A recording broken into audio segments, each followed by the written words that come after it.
Buat gua, kalau bicara soal tablet, entah kenapa iPad itu masih paling nyaman buat dipakai. Mainly karena yang pertama, build quality-nya yang solid.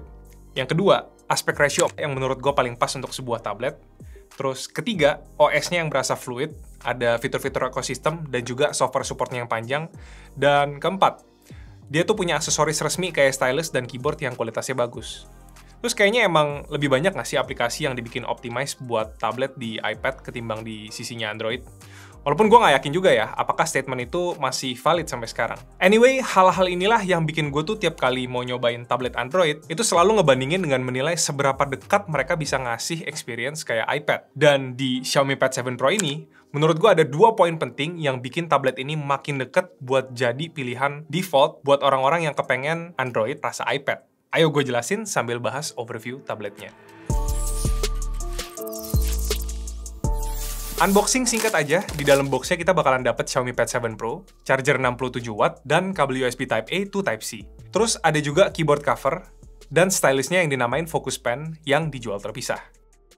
Oke, bahasa desain dari Xiaomi Pad 7 Pro ini masih sama ya sama pendahulunya. Dia pakai metal unibody, jadi back dan frame-nya tuh nyatu, dan dia angle bodinya yang mengotak gitu ya, dengan rounded corners di ujung-ujung layarnya. Build quality-nya ini bener-bener berasa mirip banget sama iPad Pro. Di bagian belakang ada modul kamera ngotak dengan kamera 50 megapiksel, terus ada pin konektor di sini buat connect ke aksesoris keyboard covernya. Dari depan ada kamera 32 megapiksel yang posisinya di tengah gini kalau lagi orientasi landscape, terus di sebelah atas ada volume button sama dock magnet buat nempel sama si focus pen-nya. Udah ada quad speaker di sebelah kiri dan kanan, sama ada port USB Type-C 3.2 di kanan. Layarnya pakai IPS LCD berukuran 11 inci, jadi belum OLED, tapi honestly di harga segini emang wajar IPS LCD, dan kualitasnya itu juga bagus. Dia resolusi 3.2K, 144Hz, 12 bit yang udah support Dolby Vision, dan juga udah ada teknologi DC dimming yang bisa ngebantu buat ngurangin efek mata lelah. Tapi yang menurut gue signifikan, dan ini poin penting gue yang pertama, adalah aspek rasio layarnya kayak di iPad. Menurut gue ini adalah aspek rasio yang paling ideal ya buat sebuah tablet.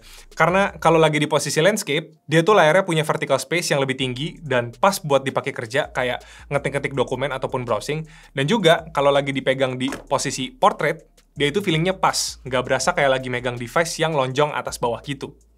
Buat multimedia, tablet ini tuh menurut gue setara sama iPad Air latest gen, dan dia lebih enak dibanding iPad Gen 11. Karena kalau kalian tahu, di iPad Gen 11 itu layarnya belum laminated, jadi ada air gap gitu antara panel sentuh dan layarnya. Dan Xiaomi Pad 7 ini speakernya juga quad speaker, kalau di iPad Air itu belum, jadi lebih imersif dan suaranya tuh nggak gampang muffled kalau misalnya tangan gua nggak sengaja nutupin salah satu speakernya. Chipset Snapdragon 8S Gen 3 juga termasuk kencang buat gaming dan daily task, dan HyperOS di Xiaomi Pad 7 ini itu juga punya fitur ekosistem yang menarik kalau misalnya kalian punya HP Xiaomi yang support buat pakai fitur interconnectivity. Misalnya Home Screen Plus yang bisa kita pakai buat akses layar HP Xiaomi kita. Ini mirip kayak iPhone mirroring di Mac gitu ya. Dan ini juga gue cobain cukup seamless, bisa buat drag and drop file dengan gampang, terus juga bisa buat copy and paste text, dan juga di sini kita bisa jadiin layar tablet kita sebagai viewfinder pas kita lagi buka kameranya. Jadi ini poin yang ngasih ekstra insentif kalau misalnya kalian udah punya salah satu device di ekosistemnya Xiaomi. Dan ini dia perekaman dari kamera depannya Xiaomi Pad 7 Pro. Ini resolusinya 32 megapiksel, terus dia bisa ngerekam up to ini 1080p 30. Dan suara mic-nya kayak gini. Kalau misalnya kalian lagi buat video conferencing, ya, gimana suara mic-nya?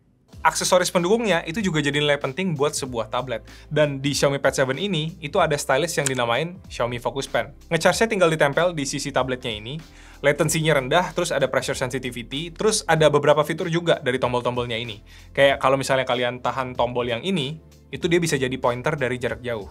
Terus tombol yang paling bawah ini, kalau misalnya dipencet, terus kita ketok layarnya, dia bakalan munculin aplikasi Sketch buat scribble-scribble atau nyatet-nyatet gitu. Terus tombol atasnya, itu kalau ditahan dan ketok layar, itu bakal munculin selektor buat screen capture. Fitur-fitur yang nice to have dan cukup helpful buat user yang udah terbiasa pakai Focus Pen di tablet ini. Lalu berikutnya ada keyboard covernya. Ini standar ya, kayak keyboard cover yang cukup umum, dan ada juga di versi sebelum-sebelumnya. Dia tuh nempel magnet dan connect lewat pin yang ada di belakang tabletnya ini. Jadi nggak ada latency, kayak kalau misalnya kalian connect Bluetooth, dan nggak perlu di-charge, karena powernya ditenagain sama tabletnya.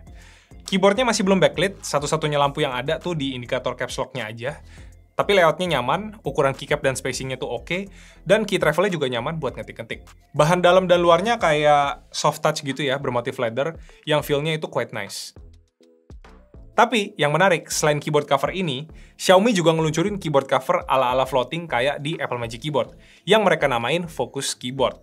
Dan ini poin gue yang nomor 2, akhirnya, ada aksesoris resmi yang experience itu mirip banget sama apa yang selama ini cuma ada di Apple. Gue sempat nyobain keyboardnya pas launching Xiaomi di Barcelona, dan first impression gue, itu rasanya bener-bener kayak Apple Magic Keyboard. Mulai dari touchpad-nya yang presisi, terus ada multi-gesture, ngetik-ngetik keyboardnya juga enak, dan mekanisme floatingnya itu bener-bener bikin experience Xiaomi Pad 7-nya itu makin mirip sama iPad yang pakai Magic Keyboard. Mungkin ini biasnya gue aja ya, yang ngerasa kalau Magic Keyboard itu gold standard buat aksesoris iPad. Soalnya desain floating kayak gitu, itu lebih make sense buat ngangkat iPad-nya dikit, biar tingginya tuh lebih pas di mata. Angle-nya juga bisa detailed karena dia tuh nggak fix terpaku ke base-nya seperti keyboard cover yang lain. Dan yang paling penting, posisinya lebih solid, jadi nggak gampang goyang kalau misalnya lagi ngetik di sandaran paha misalnya. So, ya, buat kalian yang ngerasain hal yang sama, sekarang ada tablet yang bisa ngasih experience yang mirip dari sisinya Android. Dan ini compatible bukan cuma buat varian Pro-nya aja ya, tapi juga Xiaomi Pad 7 yang regular. Jadi, menarik banget bisa dikomboin sama Xiaomi Pad 7 regular yang harganya tuh terjangkau, tapi bisa punya aksesoris yang selama ini cuma bisa dipakai di iPad-iPad yang lebih mahal. Tapi, ada tapinya nih. Focus Keyboard itu nggak masuk resmi di Indonesia. Atau mungkin harapan gue itu cuma belum dimasukin aja nih ya. Yang bikin gue lebih miris, gue cek-cek di website official Xiaomi Singapura, itu mereka masukin Focus Keyboardnya. Bahkan, di Singapura itu ada varian matte glass, yang ini menurut gue juga menarik banget, itu saat ini belum masuk di Indonesia. Jadi, sayang banget gitu. Kalau masuk, gue yakin bakal laku sih. Coba, yang setuju bisa ramein kolom komentar, biar dilihat juga nih sama Xiaomi Indonesia. Anyway, Xiaomi Pad 7 Pro ini dijual dengan harga 7,5 juta, dan yang Xiaomi Pad biasa atau yang reguler itu 5,5 juta. Ada warna blue, grey, green dengan satu varian storage aja. Dan perbedaan keduanya itu ada di kamera, terus ada di chipset, di charger, terus di yang Pad 7 Pro ini ada fingerprint sensor, yang regular tuh nggak ada. Sama yang regular itu Wi-Fi 6E, yang ini Wi-Fi 7, dan juga storage. Ini 12.512, kalau yang regular itu 8256. Di luar itu, keduanya punya hardware yang sama, yang berarti layarnya sama, bodinya sama, speakernya sama, dan compatibility dengan aksesoris yang sama. So, itu dia Xiaomi Pad 7 Pro. Kalau dari sudut pandang pecinta iPad, menurut gue dari segi build quality, layar, dan juga hardware, mereka tuh udah on par lah ya. Software-nya juga relatif fluid, dan ada fitur-fitur yang neat buat ekosistem. Paling yang masih diraguin tuh cuma software support-nya yang relatif pendek, dan gue cari-cari juga nggak ada statement yang firm gitu, soal berapa tahun mereka bakal dapat software update. Dan ya, di seri ini menurut gue ada dua hal tadi, aspek rasio yang sweet spot banget, dan juga aksesoris bagus yang menurut gue bikin Xiaomi Pad 7 series ini makin menarik dan makin mirip sama iPad. Yang menurut gue pribadi itu gold standardnya experience pertabletan. Walaupun tergantung juga ekspektasi kalian buat sebuah tablet. Karena kalau buat gantiin komputer, iPadOS sendiri tuh masih terbatas banget buat bikin iPad bisa disebut sebagai true desktop replacement gitu.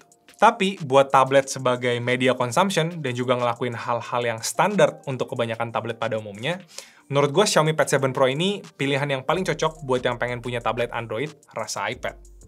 Dan good news-nya, kalau kalian nggak butuh-butuh banget sama upgrade yang ditawarin sama varian Pro, terutama di chipsetnya, varian Xiaomi Pad 7 itu yang regular menurut gue udah highly recommended kok di kelas harganya.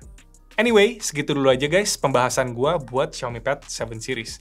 Jangan lupa like-nya kalau misalnya kalian suka, dan juga subscribe ke Bestinotech YouTube channel kalau misalnya kalian belum.